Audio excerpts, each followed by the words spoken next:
Hey there, e-bike fans. In this segment of e-bike news, I'm going to share a statistic that I just saw that just blew me away about e-bike sales in the US, and also about head protection that is actually better than helmets but doesn't go on your head. So let's get started.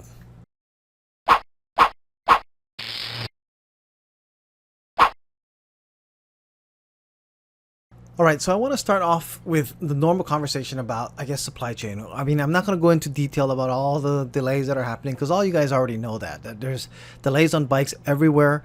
And, here, this article we have here, small and mid-sized businesses recovering from pandemic, but supply chain disruptions continued.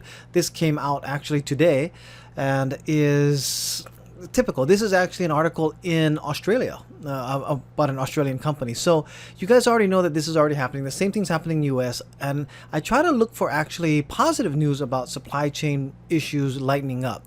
Unfortunately, it's not. It's just the same. We're still having shortages, and it's going to continue probably for a little while. Now, I did hear an interesting thing or commentary about somebody saying they believed that within about a year or two, when the supply chain problems actually get resolved, we're going to see a boom in so many different products that people have been trying to over order in every industry, the automotive industry, and we're talking about the bike industry in specific.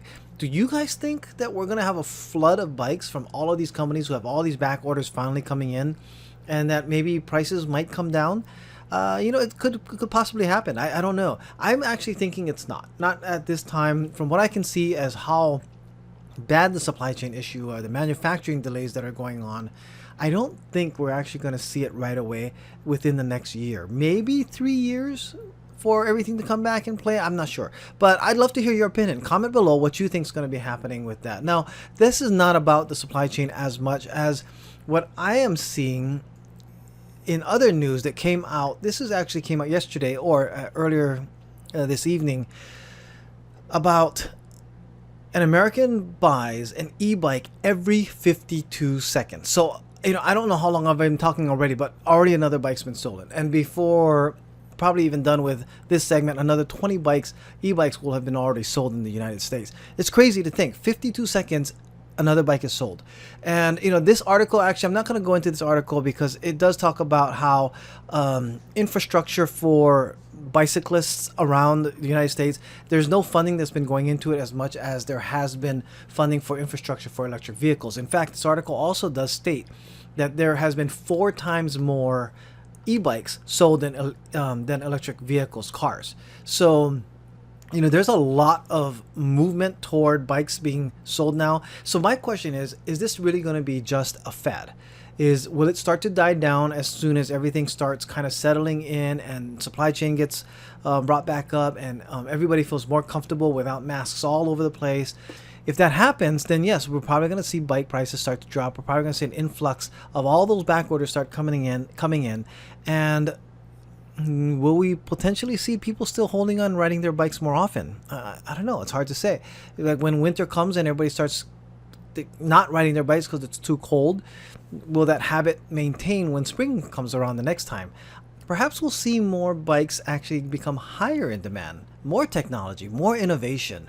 And that's what I'm hoping for, but also more infrastructure on our streets. I was going to go ahead and talk about more bikes that are coming out, and I will. I have other segments that are coming out with that. But something caught my eye today that was really interesting.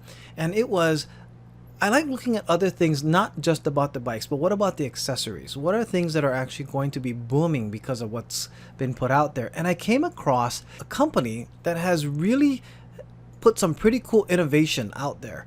And this innovation that I've seen was really neat because it talked about head protection. So I'm going to bring in this little video and I'm going to play this and watch what happens here so you get an idea. This person is actually wearing head protection, but it's not on her head and it's around her neck. And check this out.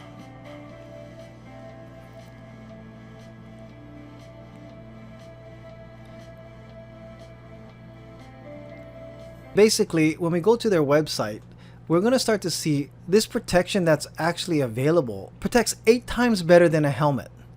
Like I said, 8 times better than the traditional bicycle helmet, and it's not even on his head. It's pretty darn cool. This is something that I think so many people will start to grasp, but I haven't seen around here. Now, I know for a fact that there are a lot of women who just don't want their hair to get messed up and get helmet head.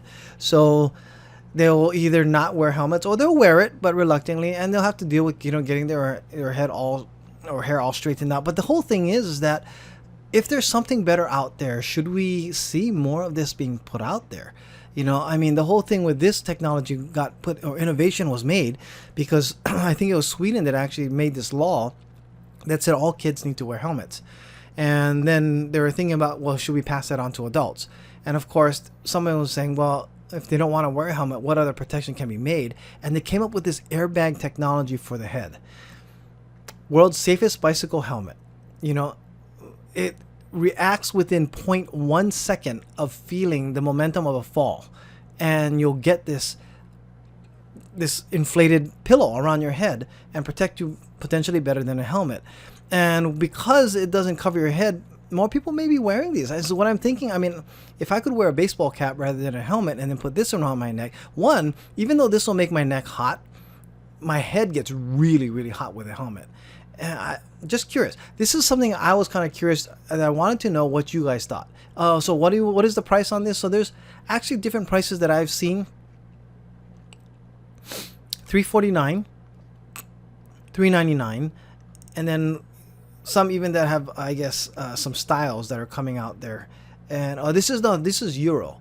Okay, so I don't know what the US prices is, but I think I saw it on Amazon or another website that actually does have it for a little less. Let me check something. 1 second. Okay, so I did a search for just the brand name itself, and we see them here for $332, and this is off Google, so this should be US pricing. Somebody's selling on eBay for $199. Now, the whole thing about this too is, from my understanding, once it deploys, it only deploys once, so you'd have to buy another one. But for your head protection, I mean, how often have you hit your head on your helmet or fallen over that you'd need another one? I mean, I think this is something that could take off, and I'm, like I said, very curious. What do you guys think? Is this something that actually would take off? Is this an accessory we should be looking at, or maybe seeing what's going on? It's pretty cool. So anyway, that's it for this segment of e-bike news. Thank you guys so much for joining. Don't forget to like and subscribe, and especially when anything else, comment below. Let's get, I don't know, some of this conversation started. I'm very curious. Do you think that this e-bike trend is just a fad, or is it going to be like the next automobile industry, where, I mean, bikes have already been around for such a long time, but we've never gone to the next level, where now we're going to have e-bikes everywhere. I mean, I'm seeing them all over the place. People are riding like they've never been on a bike for such a long time. In fact, that's a fact. I mean, there's so many people that said e-bikes got them on a bike back again after 20, 30 years from the last time that they've ridden. Will this maintain? Is that something that you think we'll probably see more infrastructure put into our country? And then the other question is, do you think this is actually a viable product? I'd love to hear your comments. This is more of a conversational news segment. Like I said, nothing's really been changing with the supply chain industry. It's still been really held up, so we're going to see probably delays even starting to lengthen even more as more shutdowns have still, caused problems in China and with the ports, and also some of the factories out there, and in Taiwan with the Shimano factory shutting down. So we just have all of these issues that are going on. Do you think we're going to get an influx? Do you think prices will come down, where we'll have deflation because there's so much inventory coming in later on? I'd be interested to hear your what are you guys thinking out there? I mean, are you waiting for a bike? Are you already got yours? You're going to be getting your second bike? Comment below. Again, like, subscribe, and I'll see you guys in the next episode.